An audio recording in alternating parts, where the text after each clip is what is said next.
جناب عثمان بزدار، میں جب بھی ادھر آتا ہوں لاہور میں اور آپ کی پریزنٹیشنز لیتا ہوں کہ مختلف ایریاز میں آپ کیا کام کر رہے ہیں، جس طرح آج میں یہاں آیا ہوں اور مراد راس نے یہ مجھے بڑی ڈیٹیلڈ تعلیم کے اوپر پریزنٹیشن کی، تو میں ہمیشہ یہ سوچتا ہوں کہ آپ کی اتنی آپ کام کر رہے ہیں، آپ نے وہ کام کیے ہیں جو کہ پنجاب میں کیا پاکستان میں اور کوئی صوبہ نہیں کر رہا، لیکن کسی کو پتہ ہی نہیں ہے،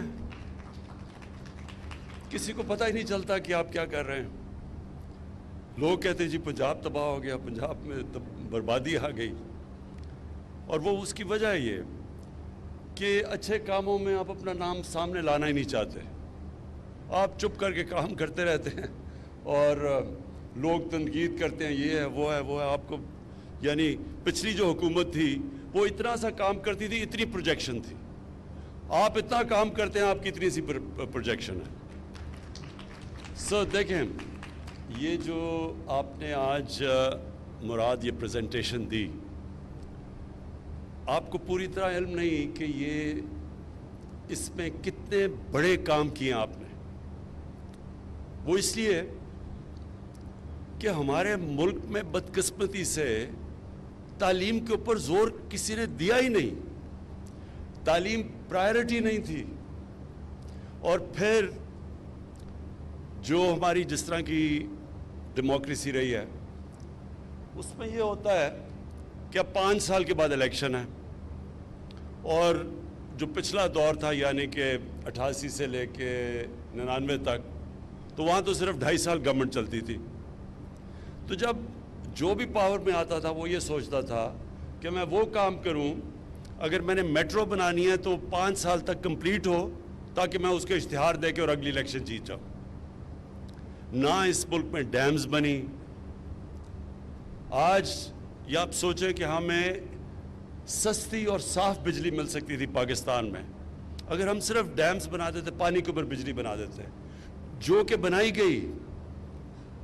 جو افسوس سے مجھے کہنا پڑتا ہے کہ اس ملک میں ڈیموکریٹس نے نہیں کیا، ملٹری ڈکٹیٹر نے جو 2 بڑی ڈیمز بنائیں، اور اس سے کتنی دیر تک پاکستان کو فائدہ ہوا، ہماری انڈسٹری کو، لوگوں کو سستی بجلی ملی ہمیں، لیکن اس کے بعد کسی نے سوچا نہیں کہ آگے کا فیوچر جنریشنز کا کیا بنے گا، اور ہم نے سب سے مہنگی بجلی اور وہ بھی امپورٹڈ فیول کے اوپر بنا لی، کیونکہ کوئی دور کی سوچ نہیں تھی، شارٹ ٹرم تھنکنگ تھی، الیکشن آئے گا یہ چیز کو میں بیچوں گا اور الیکشن جیت جاؤں گا۔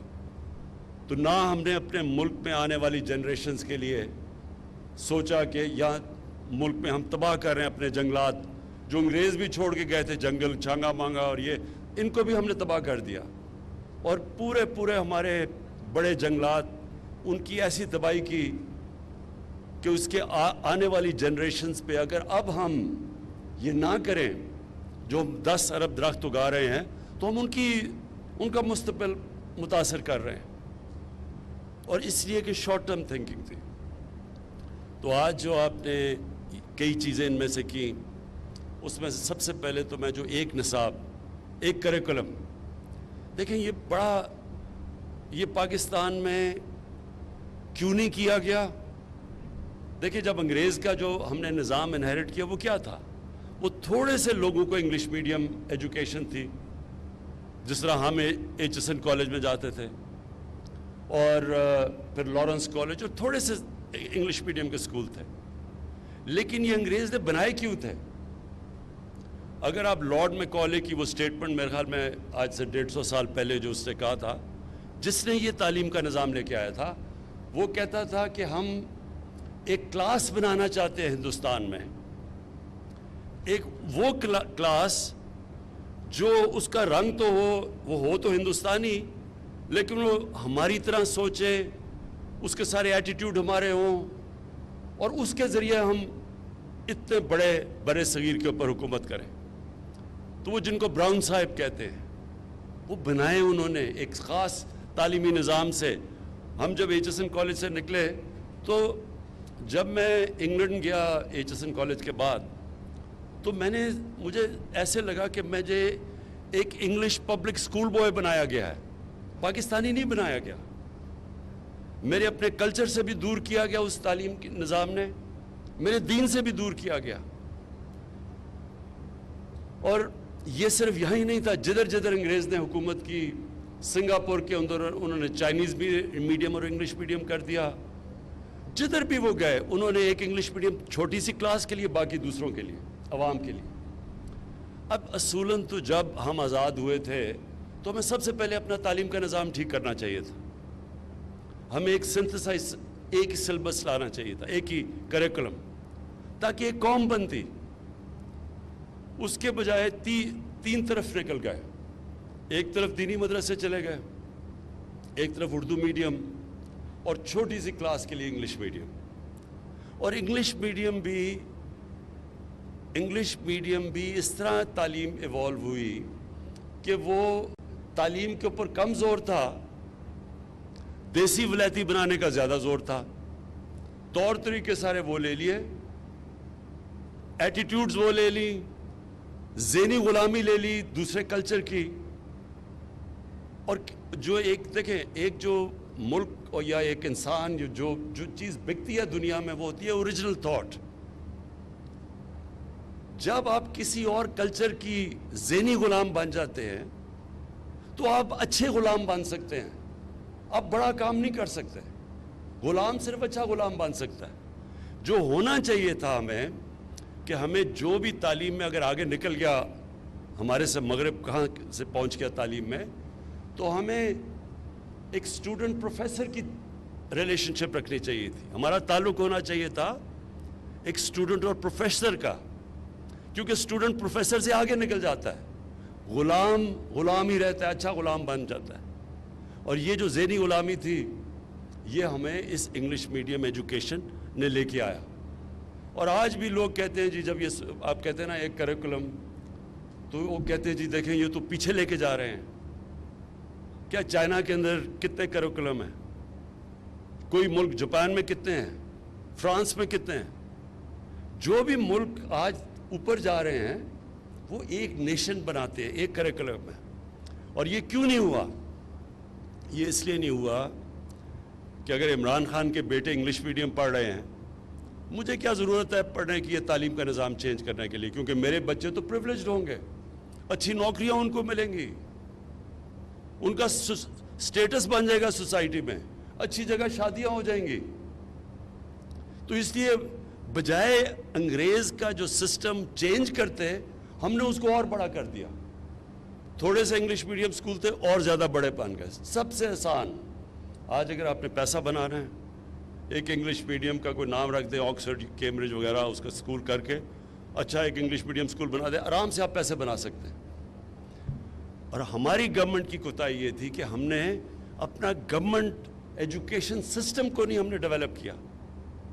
اور اس سے اگر آج ہم دنیا کا ایک وقت پہ تیزی سے آگے جا رہے تھے، آپ کو پتہ ہونا چاہیے کہ 50 سال پہلے پاکستان وہ ملک بڑی تیزی سے اوپر جا رہا تھا. ساؤتھ کوریا پاکستان آیا تھا، انہوں نے ہماری ماڈل سٹڈی کیا تھا، ملیشیا آیا تھا. ہم دنیا کے اندر اگر ہمارا پریزیڈنٹ باہر گیا امریکہ، تو اگر امریکن پریزیڈنٹ اس کو ایئرپورٹ پہ لینے آیا تو کوئی حیثیت ہوگی نا ملک کی. تو وہ آہستہ آہستہ ہمارا ملک نیچے آنا شروع ہوا. اور اس میں بہت بڑی وجہ ہمارا تعلیم کا نظام تھا. ہم نے صرف ایلیٹس سسٹم بنا دیا، تھوڑے سے ایلیٹ کے لیے اچھی تعلیم، اور باقیوں کو جو باقیوں کا سسٹم تھا. یہ بھی میں آپ کو بتا دوں، گورنمنٹ سکولز میں جب ہم بڑے ہو رہے تھے تو بہترین پاکستان کا انٹلیکچوئل گورنمنٹ سکول سے نکلتا تھا. گورنمنٹ سکول میں سٹینڈرڈ اس سے بہت بہتر ہوتی تھی. آہستہ آہستہ گورنمنٹ سکول نیچے جانے شروع ہو گئے.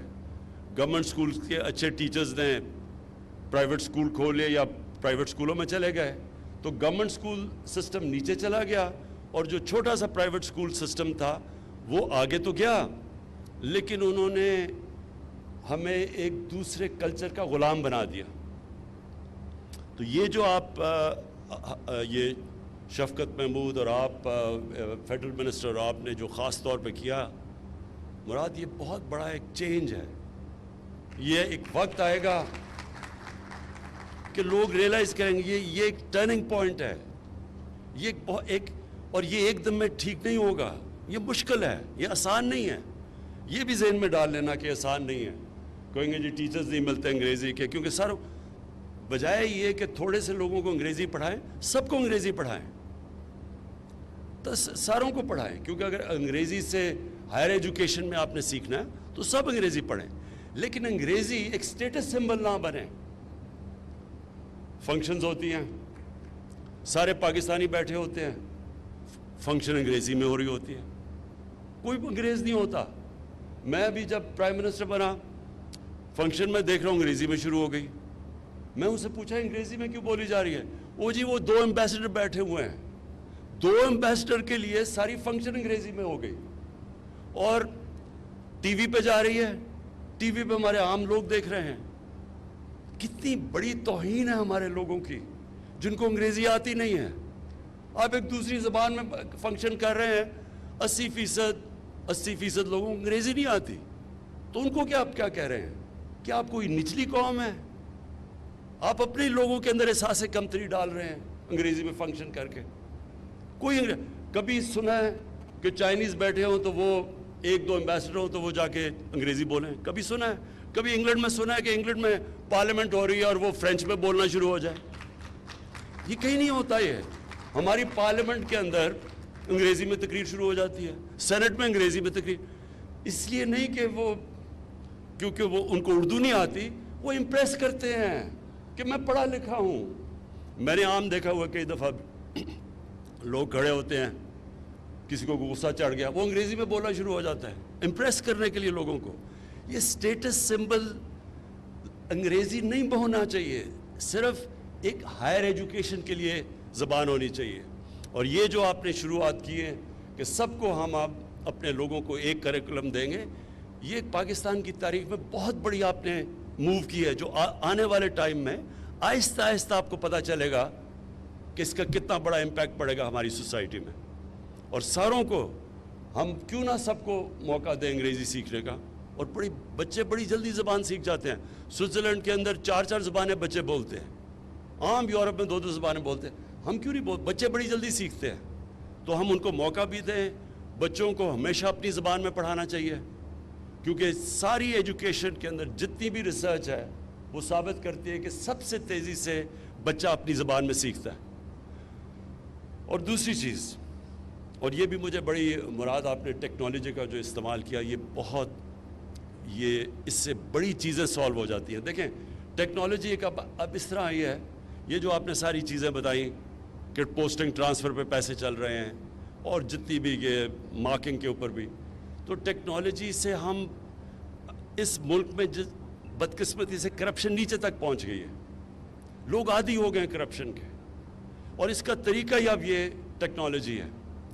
ہم FBR کے اندر کوشش کر رہے ہیں, 3 سال سے مجھے وہ ہر باری 6 مہینے اور 6 مہینے کہتے رہتے ہیں کہ FBR کو آٹومیٹ کریں, آٹومیشن لے کے آئیں. اور جیسی آٹومیشن آتی جائے گی, جب اس کا جو ٹیکس کلیکٹر اور جو شہری ہے اس کے اندر آپ رابطہ ختم کرتے جائیں گے, کرپشن نیچے آ جائے گی.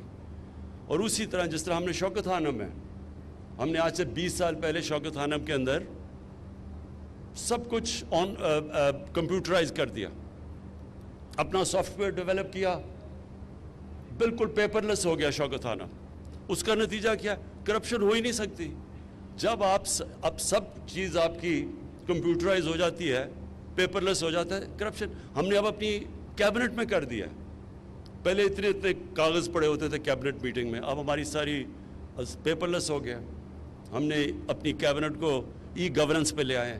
تو یہ جو آپ نے کیا مراد, اس سے بہت فرق پڑے گا. یہ جو آپ نے بالکل ٹھیک کہا کہ پوسٹنگ ٹرانسفر پہ پیسہ دینا, اور خاص طور پہ جو ہماری فیمیل ٹیچرز ہیں ان کے لیے بالکل آپ نے ان کی زندگی آپ نے آسان کر دی. یہ بھی بڑا